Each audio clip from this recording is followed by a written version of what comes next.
एक गान होता है कपट सहित गान, और एक गान होता है कपट रहित गान। चौथी भक्ति मम गुण गान करहि कपट तजी कान। एक आदमी मेरे पास आया, मेरे को फोटो दिखाने लगा। वो खड़ा था, माइक हाथ में था, भजन गा रहा था। सामने कुछ लोग बैठे थे, तालियां बजा रहे थे, ऐसी तस्वीर थी। वो मेरे को दिखाता हुआ बोला, देखो देखो मैं भजन गा रहा हूँ, लोगों को मजा आ रहा है, लोग खुश हो रहे हैं मेरे भजन से। अब मैं उसको कैसे सामने कहूँ कि कपट सहित गुणगान नहीं, कपट रहित गुणगान।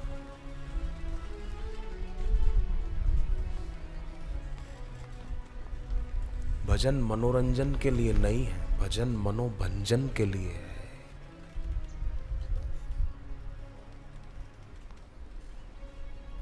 तो शिवजी ने पार्वती जी को बृहद विज्ञान परमेश्वर तंत्र के अंतर्गत गुरु स्तोत्र सुनाया है। शंकराचार्य जी का गुरु अष्टकम है, जो हम लोगों ने, साधकों ने पढ़ा है, कई बार उसका पाठ किया है।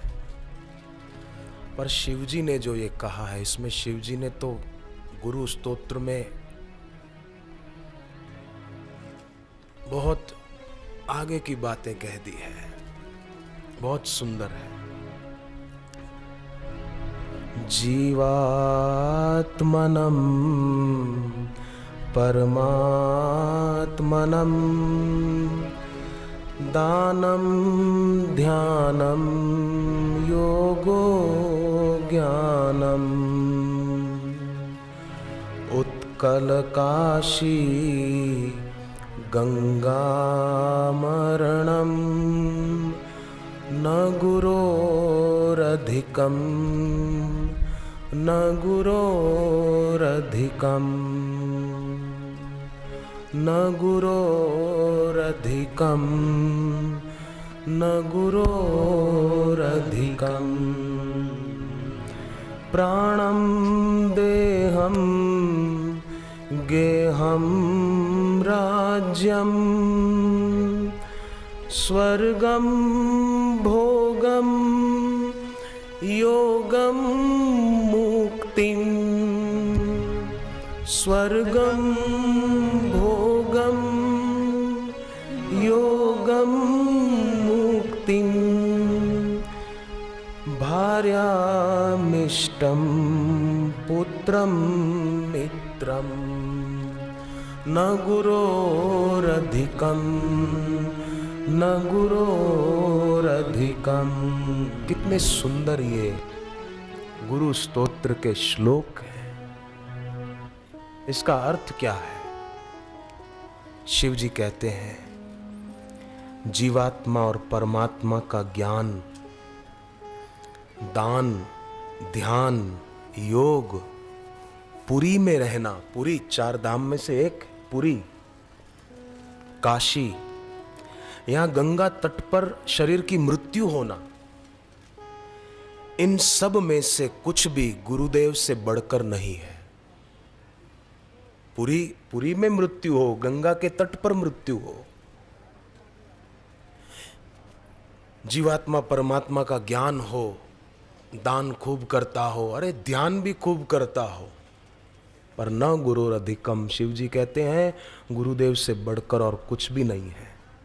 प्राण, शरीर, घर, राज्य, सत्ता मिल जाना, स्वर्ग मिल जाना, भोग मिल जाना, योग की शक्ति मिल जाना, अच्छी पत्नी मिल जाना, पुत्र मित्र सब अच्छे होना, फिर भी ये सब मिल जाएं तो भी गुरुदेव से बढ़कर इनका मूल्य नहीं है। क्योंकि ये सब मिलकर हमें मौत से नहीं छुड़ा सकते, मुक्ति नहीं दिला सकते, पर सद्गुरु सर्वसमर्थ हैं। इसलिए शिव जी कहते हैं, वानप्रस्थं यतिविद्धर्मं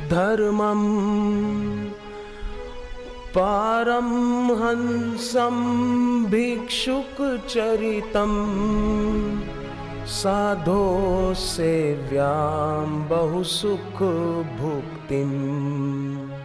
न गुरोरधिकं न गुरोरधिकम्।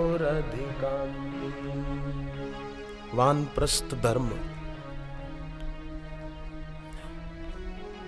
ब्रह्मचर्य आश्रम को ईमानदारी से जिया है, 25 वर्ष की आयु तक अपना ब्रह्मचर्य खंडित नहीं किया है,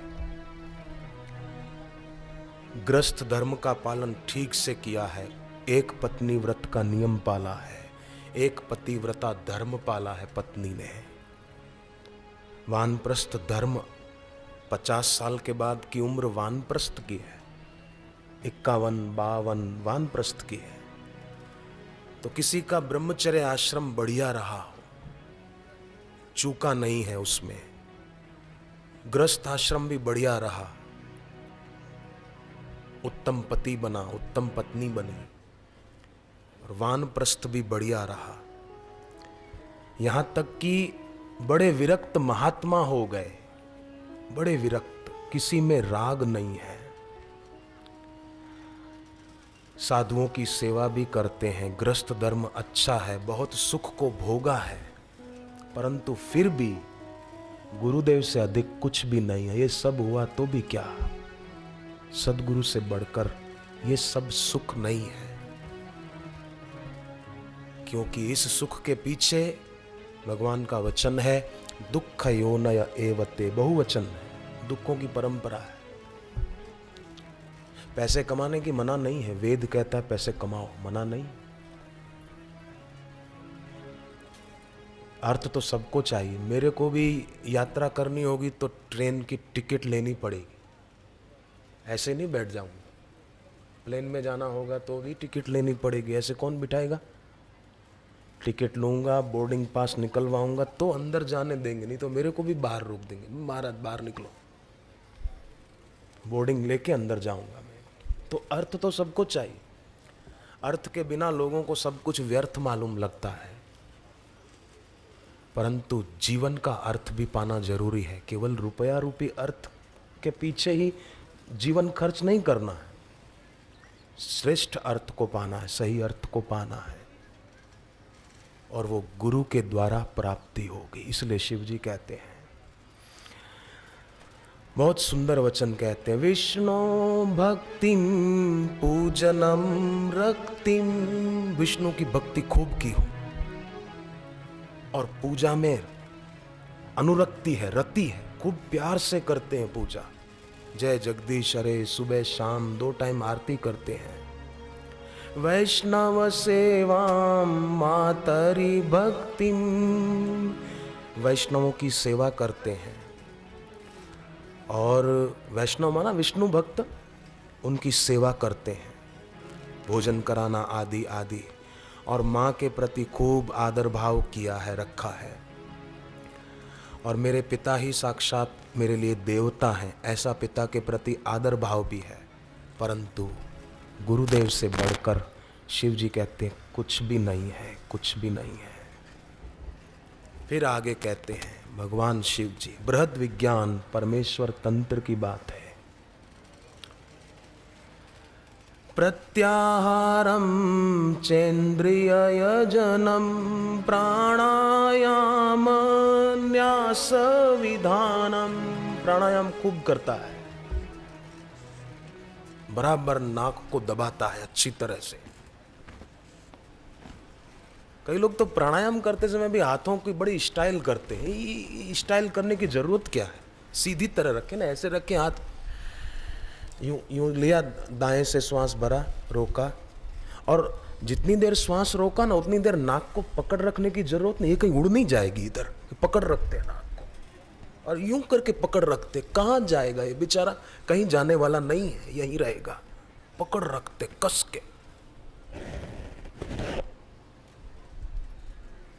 ऐसा करके दाएं से श्वास भरा, रोका, बस रुका रहेगा, ये कहाँ उड़ जाएगा। हाथ को रख दे नीचे, शांति से मन में जप करे, फिर श्वास छोड़ना है तो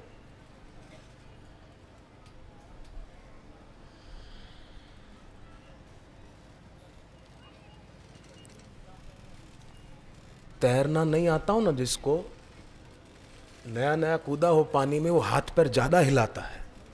आप देखना कभी हर की पेड़ी पर, नहीं तो अगले कार्यक्रम में आओ तो मैं दिखा दूंगा। तैरना नहीं आता तो हाथ पैर बहुत मारते हैं, और जिसको तैरना आता है वो तो पानी के ऊपर सो जाता है आराम से, शवासन में लेट जाता है। ऐसा आराम से करें, क्यों शरीर को थकाना। शिव जी कहते हैं प्रत्याहारम, किसी का प्रत्याहार सिद्ध हो जाए। प्रत्याहार सिद्ध होना माना क्या? प्रत्याहार सिद्ध होना माना हमारी इंद्रियां उनके विषयों में नहीं जाती है। जैसे आंख का विषय रूप है, पिक्चर है, दृश्य है। कान का विषय शब्द है, नाक का विषय सुगंध है, परफ्यूम आदि की। जीभ का स्वाद है विषय, त्वचा का स्पर्श सुख विषय है। तो इंद्रियां उनके विषयों में नहीं जाती है, प्रत्याहार सिद्ध हो गया। धारणा सिद्ध हो गई, प्राणायाम सिद्ध हो गए। 1 मिनट 1.5 मिनट श्वास को रोक लेते हैं, चलो मान लिया।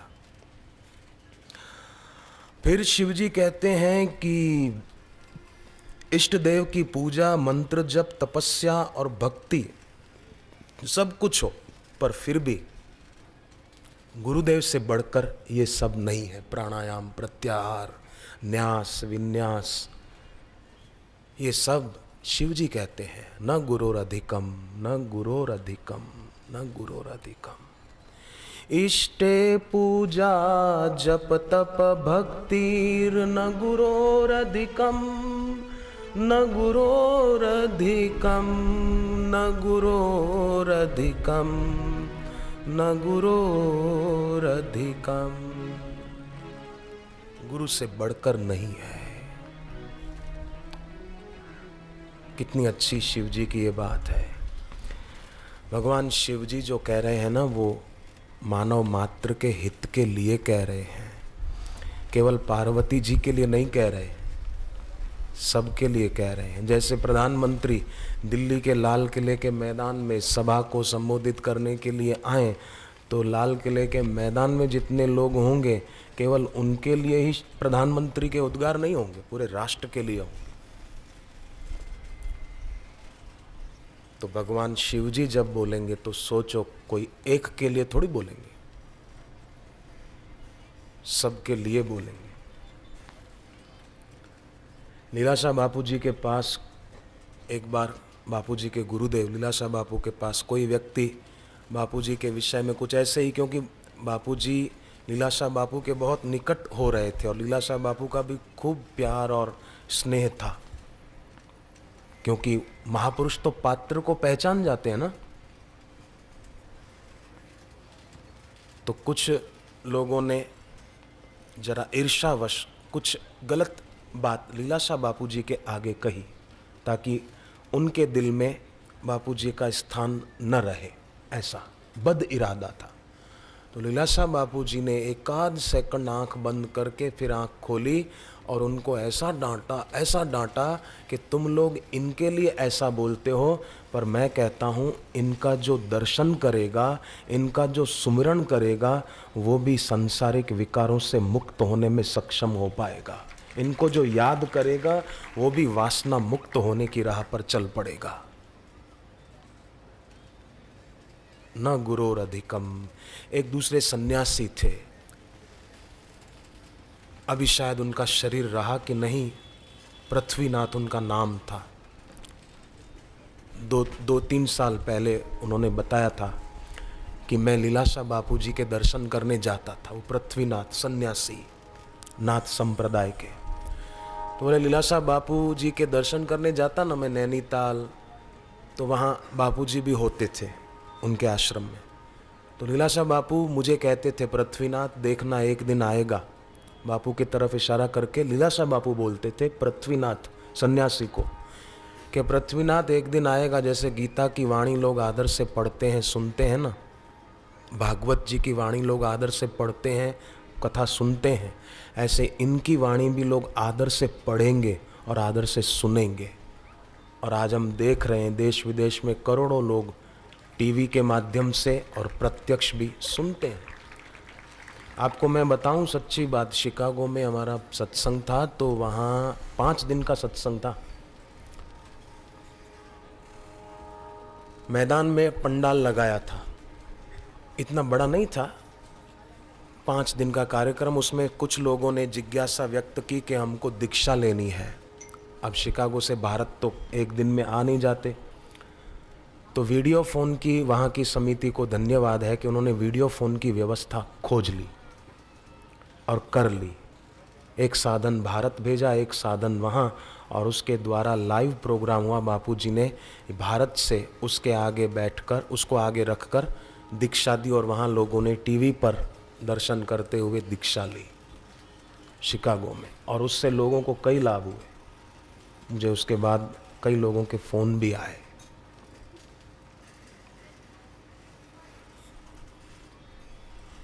दूर बैठे हुए भी दूरी मिट सकती है अगर लगन पूरी हो तो, श्रद्धा पूरी हो तो दूरी नहीं रहेगी। इसलिए गीता जी का 12वां अध्याय जो है, उस 12वें अध्याय का उपक्रम और 12वें अध्याय का उपसंहार भगवान कृष्ण ने पराकाष्ठा की श्रद्धा से किया है। पढ़ के देखना, उपक्रम शुरुआत और उपसंहार आखिरी। 12वें अध्याय का पहला श्लोक अर्जुन का प्रश्न है और दूसरा श्लोक भगवान का उत्तर है।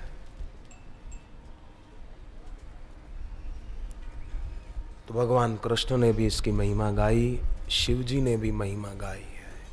शिव जी आगे कहते हैं, काली दुर्गा, काली दुर्गा, माँ काली, माँ दुर्गा, लक्ष्मी माता, भुवनेश्वरी, त्रिपुरा सुंदरी, भीमा, बगुलामुखी, पूर्णा, मातंगी, धूमावती व तारा, ये सभी मातृ शक्तियां गुरुदेव से बढ़कर नहीं। आश्चर्य है, आश्चर्य है, शिव जी का वचन है। काली दुर्गा कमला भुवना, त्रिपुरा भीमा बगला पूर्णा, श्री मातंगी धूमा तारा, श्री मातंगी धूमा तारा, न गुरोरधिकम, न गुरोरधिकम, न गुरोरधिकम, न गुरोरधिकम। कितना सुंदर ये गान है, मुझे बहुत अच्छा लगा, इसलिए मैंने सोचा मैं आपको भी सुनाऊं। आप लोगों को अच्छा लग रहा होगा। बहुत शिव जी के वचन है भाई, मेरे उपजाए हुए नहीं हैं। भगवान शिव जी आगे कहते हैं,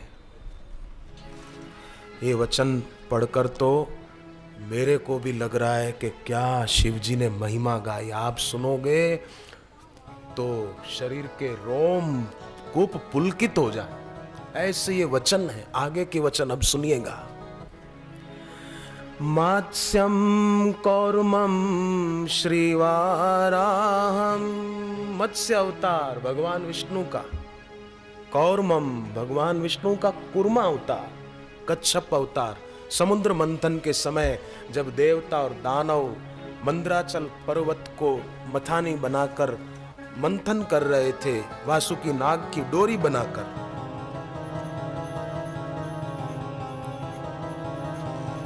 मंथन शुरू हुआ। एक तरफ से देवता, एक तरफ से दैत्य खींच रहे थे, एक तरफ वो खींचे, एक तरफ ये खींचे। मंद्राचल पर्वत बहुत भारी था। पानी में पर्वत कैसे टिक सकता था? समुद्र में पर्वत अंदर डूबने लगा। देवता कांपे, दैत्य भी डर गए, अब क्या होगा? पर देवों ने भगवान विष्णु को पुकारा और भगवान का कूर्मा अवतार हो गया, कच्छप अवतार, और मंदराचल पर्वत को अपनी पीठ पर धारण कर लिया, डूबने से बचा लिया। आपका और मेरा मन रूपी मंदराचल जब डूबने लगे ना, तो हम भी गुरु के द्वारा मिले हुए भगवान के नाम का सहारा लें, मन रूपी मंदराचल बच जाएगा डूबने से। कितने सुंदर वचन शिव जी के। मात्स्यम कौर्मं श्रीवाराहं नरहरि रूपं वामन चरितं नरनारायण चरितं योगं नरनारायण चरितं योगं न गुरोरधिकं न गुरोरधिकं न गुरोरधिकं न गुरोरधिकं। अब सुनिए भगवान शिव जी क्या कह रहे हैं। भगवान का मत्स्य अवतार, बड़ी सुंदर कथाएं हैं ये मत्स्य अवतार की। भगवान का मत्स्य अवतार, कूर्मा अवतार, वराह अवतार, हिरण्याक्ष को मारने के लिए जो हुआ था, हिरण्याकश्यपु का भाई। भगवान का नरसिंह अवतार हिरण्याकश्यपु को मारने के लिए हुआ था। वामन अवतार बलि राजा की शान ठिकाने लाने के लिए हुआ था, दैत्यों की। नर नारायण का अवतार और उनकी लीलाएं, चरित्र और उनका तप, नर नारायण प्रभु का।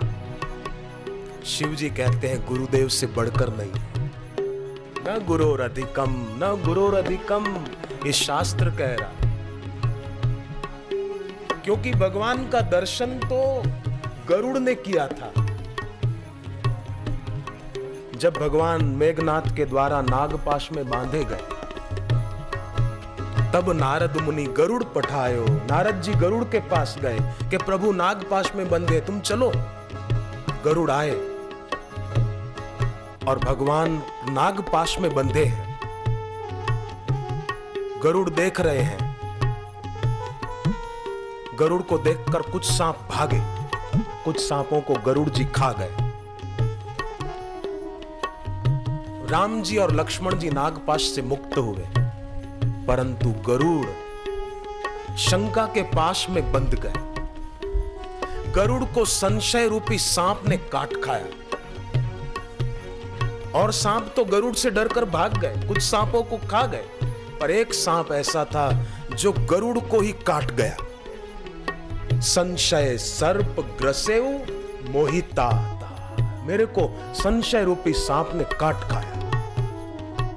राम जी के दर्शन किए हैं, फिर भी राम जी सामने थे, फिर भी उनको संशय हो गया। हद है, कमाल है। और जब गरुड़ को संशय हुआ, मन में सोचने लगे,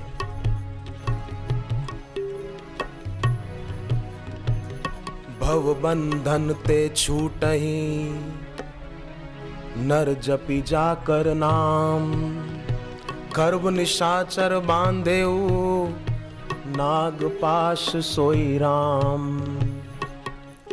जिसका नाम जपने से आदमी भव बंधन से छूट जाए, वो भगवान नागपाश में बंध जाए और मेरे को छुड़ाने के लिए आना पड़ा।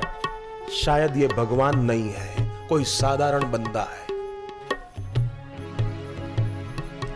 और गरुड़ जी चले गए। अशांति बढ़ने लगी। जब जब साधक भगवान में, गुरु में श्रद्धा खो बैठता है तो उसकी अशांति बढ़ने लगती, शांति उसकी खंडित हो जाती।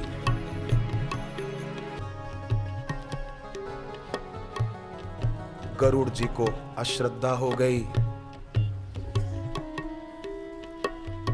तब कागभुशुंडी के पास गए, गुरु के पास गए, संत के पास गए, और उनका संशय रूपी सांप का जहर दूर हो गया। उनकी श्रद्धा में चार चांद लग गए। हर्षित खगपति पंख फुलाए, बड़े प्रसन्न हो गए।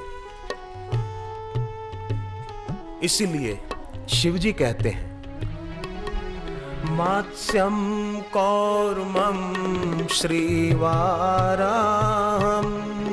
नरहरि रूपं वामन चरितं नरहरि रूपं वामन चरितं नरनारायण चरितं योगम नरनारायण चरितं योगम न गुरोरधिकं न गुरोरधिकं न गुरोरधिकं न गुरोरधिकं न गुरोरधिकं न गुरोरधिकं।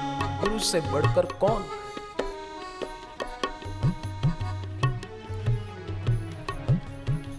घर का बड़ा होता है ना, वो सबकी भलाई की बात सोचता है। पद ऊंचा है शिक्षा मंत्री का, पर पद का मद नहीं है, आकर बैठे हैं।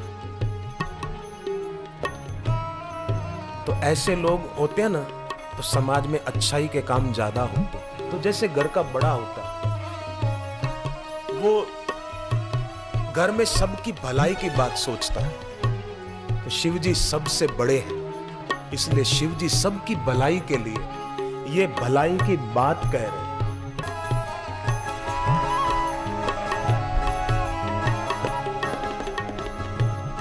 श्री भृगुदेवं श्री रघुनाथं श्री यदुनाथं बौद्धं कल्क्यं श्री यदुनाथं बौद्धं कल्क्यम अवतारा दश वेद विधानम अवतारा दश वेद विधानम न गुरोरधिकम न गुरोरधिकम न गुरोरधिकम न गुरोरधिकम न गुरोरधिकम न गुरोरधिकम। गुरु भी ऐसे हो। एक गुरु थे, रात को लेटे, चेले को कहा मेरे पैर दबा दे। चेला बैठा, पैर दबाने लगा। रात के 11 बजे तो चेले ने सोचा कि लगता है गुरुजी सो गए, अब मैं भी जाके सो जाऊं। 11 बज गए। उठने को था, इतने में गुरु ने कहा बेटा घर में कितने मेंबर हो? उसको लगा कि गुरुजी अभी जाग रहे हैं। बोला माता पिता और हम 3 भाई और 1 बहन, 4 2 6। अच्छा अच्छा, ठीक ठीक, बहुत अच्छा। तो उसने सोचा गुरुजी जाग रहे हैं तो थोड़ी और चरण चंपी करूं। तो उसने अपनी सेवा चालू रखी। 12 बज गए। सोचा अब तो गुरुजी सो गए, अब मैं जाऊं, सो जाऊं। उठने को ही था कि गुरुजी ने फिर कहा तो अच्छा बेटे तुम्हारे पिताजी माताजी सब ठीक तो हैं? मन में सोचा उसने कि वो तो ठीक है, पर मैं कब ठीक होऊंगा। उसने सोचा चलो गुरुजी हैं, जाग रहे हैं, अभी सोए नहीं। तो वो फिर पैर दबाता रहा। 1 बज गया।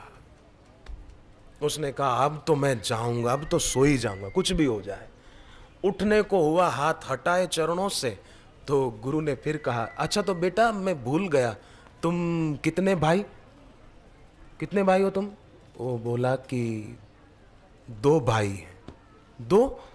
11 बजे तूने कहा था 3। बोले 11 बजे 3 थे, अब 1 मर चुका है, अब 2 ही है। अब 2 ही बच्चे हैं। ऐसी मेरी हालत होगी, मैं कहां जाऊंगा।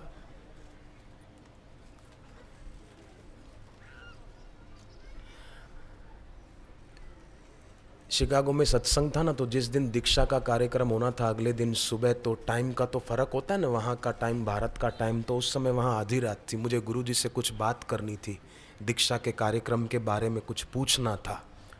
वीडियो फोन से एक कार्यक्रम होना था तो वहाँ आधी रात हो गई थी, करीब 1:45 बज गए थे। तब जाके फ़ोन लगते लगते लगते 1:45 बजे लगा। वहाँ के 1:45, यहाँ का टाइम मान लो। तो गुरुजी ने बात तो की, पर फिर पूछा अभी टाइम क्या हुआ है।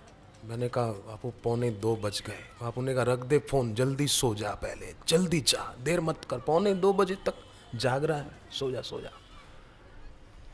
सदगुरु होते हैं ना, वो तो सचमुच उनके दिल में, उनके रग रग में अपने सेवक की भलाई की भावना छुपी होती है। शिव जी आगे बढ़ते हैं। गंगा काशी कांची द्वारा, 7 पुरियों में मोक्षदायिनी पुरियां हैं। काशी मोक्षदायिनी पुरी, कांची भी। गंगा काशी कांची द्वारा, माया अयोध्यावंती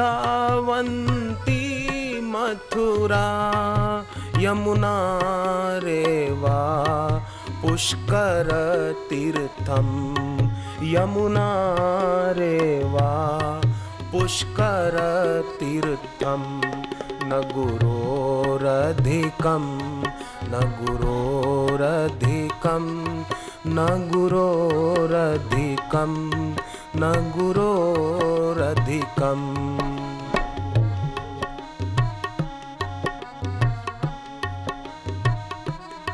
न गुरोरधिकम न गुरोरधिकम। शिव जी इन वचनों में कहते हैं गंगा जी, यमुना, रेवा ये पवित्र देव नदियां हैं।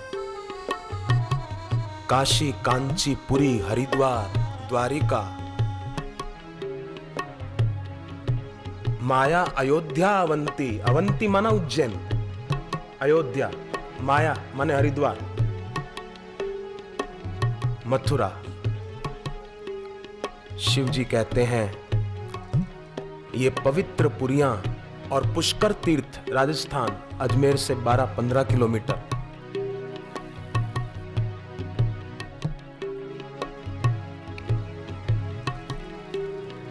इन सब से भी गुरुदेव का स्थान ऊंचा है। शिव जी कह रहे हैं गंगा काशी कांची द्वारा, माया अयोध्या अवंती मथुरा, यमुना रेवा पुष्कर तीर्थम, यमुना रेवा पुष्कर तीर्थम, न गुरोरधिकम न गुरोरधिकम न गुरोरधिकम न गुरोरधिकम।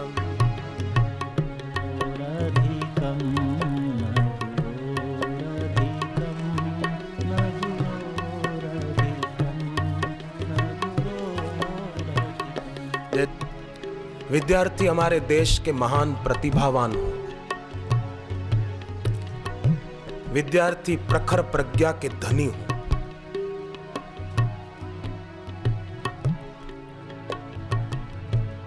इसलिए बापू की प्रेरणा से 17,000 बाल संस्कार केंद्र चल रहे हैं। उनमें बच्चों को सद शिक्षाएं दी जा रही है, भारत भर में, विदेशों में, कनाडा, टोरंटो में, अमेरिका के न्यू जर्सी में, शिकागो में, और यूएई में देखो तो दुबई, मस्कट, बहरीन, वहां भी बाल संस्कार केंद्र चलते हैं। मैं देख कर आया, वहां सत्संग थे तो मैंने देखा था।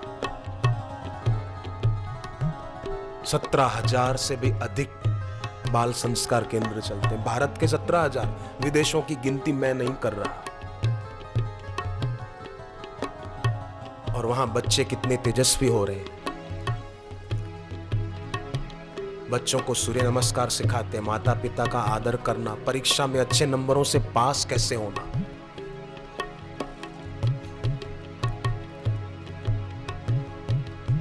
अपने स्कूल का नाम, अपने शिक्षकों का नाम उजागर कैसे करना, ये सब बच्चों को सिखाया जाता है। और बच्चे बड़े महान हो रहे हैं, उनके रिजल्ट देखते हैं तो बड़ी खुशी होती है। शिव जी ऐसे ही नहीं कह रहे ना गुरोरधिकम, अपने कई स्कूल भी चलते हैं, गुरुकुल चलते हैं, अहमदाबाद में, आगरा में, जयपुर में, महाराष्ट्र के धुलिया में। और बच्चों का सर्वांगीण विकास हो रहा है। शिव जी आगे कहते हैं,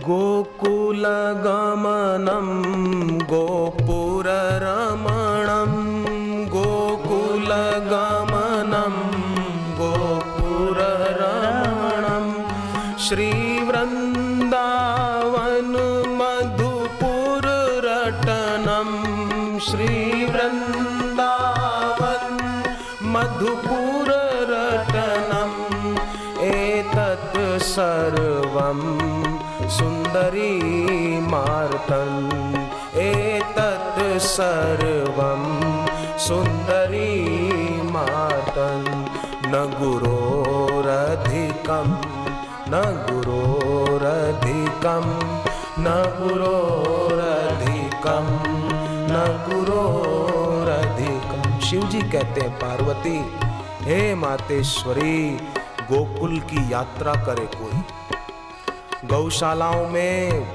भ्रमण करे, रहे, सेवा करे, वृंदावन जाए, मधुपुर शुभ नामों का रटन करे, पर फिर भी गुरुदेव से बढ़कर कुछ भी नहीं है।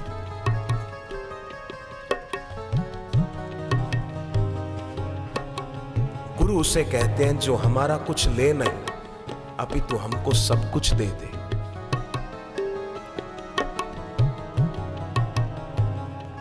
गुरु नहीं, मांग लाओ लाओ लाओ, गुरु।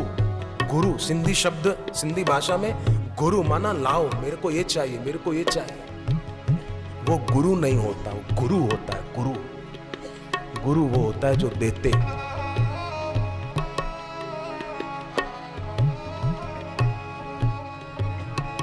सूरत में बाढ़ आई थी ना, आश्रम के साधक, अपने आश्रम में भी पानी था सूरत में, 7-8 फुट पानी अपने आश्रम में सूरत में।